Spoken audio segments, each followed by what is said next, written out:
Ryan s'intègre de plus en plus au lycée dans Demain nous appartient. Et il se montre de plus en plus proche de Jack. De son côté, Romy se sent seule. En effet, alors qu'elle croise Raphaël au Spoon, elle lui confie avoir du mal à s'intégrer à Seth. Elle n'ose pas trop s'imposer auprès de Karim et Anna. Mais Raphaël a une idée. Elle lui propose d'organiser un dîner avec Chloé et Alex. Romy se montre un peu réticente.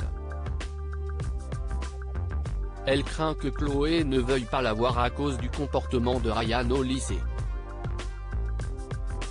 Un peu plus tard, Romy attend Ryan pour déjeuner quand elle croise Victor. Il se propose de lui faire visiter la ville, mais Ryan les interrompt. Le garçon se montre jaloux et protecteur avec sa mère. Ni une, ni deux, Romy le remet à sa place et lui rappelle que son père était comme ça. Le soir venu, Romy se rend au dîner et Chloé se montre très chaleureuse. De plus, elle lui confie que son fils fait de plus en plus d'efforts pour s'intégrer.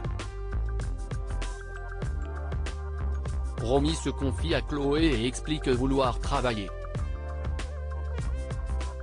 Cependant, elle ne sait pas par quoi commencer, car Malik l'avait isolée de tout. Chloé a sa petite idée. Demain nous appartient épisode du 30 janvier. Julie va vivre une grande déception dans votre série favorite.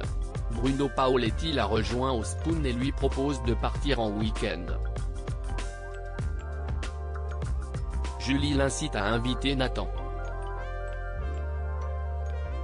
Malgré ses réticences, Bruno accepte.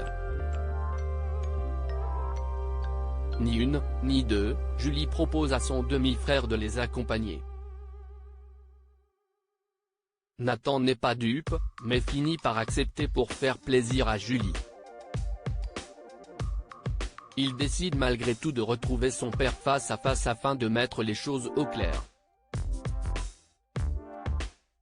Il subtilise son portefeuille et découvre qu'il s'agit de celui d'un certain Fabrice Legrand. Au pied du mur, Bruno avoue l'avoir trouvé par terre. Énervé, Nathan le pousse à tout avouer à Julie. Bruno appelle sa fille et lui avoue avoir trouvé un portefeuille, mais être pris de remords. Julie comprend qu'il comptait payer le week-end avec de l'argent volé. Julie accuse le coup. Nathan a de la peine pour elle. Malgré tout, la jeune fille essaie de trouver des excuses à Bruno. La maîtresse d'Alain est interrogée. L'enquête sur Alain stagne dans Demain nous appartient. Tout à coup, Charlie et Chloé viennent parler de l'incident survenu la veille. Le lustre, qui avait pourtant été vérifié peu de temps avant, a failli les tuer en tombant. Heureusement, Chloé a réussi à pousser Charlie sur le côté. Aurore leur annonce qu'il s'agit là d'une tentative de meurtre et non d'un accident. Tout à coup, Chloé reconnaît une photo sur le tableau. Il s'agit de Muriel Faure, la maîtresse d'Alain Le Haut. En effet, Chloé a travaillé comme baby-sitter pour ses enfants de 1990 à 1995. Georges retrouve Muriel Faure et son mari par le biais de l'assurance maladie. Au cours de son interrogatoire, Muriel affirme avoir vu pour la dernière fois Alain le 24 août 1995. Or, une lettre signée de son nom donne rendez-vous au père de François le 29 août. Mais coup de théâtre. En regardant la lettre, Muriel pointe du doigt que ce n'est pas son écriture.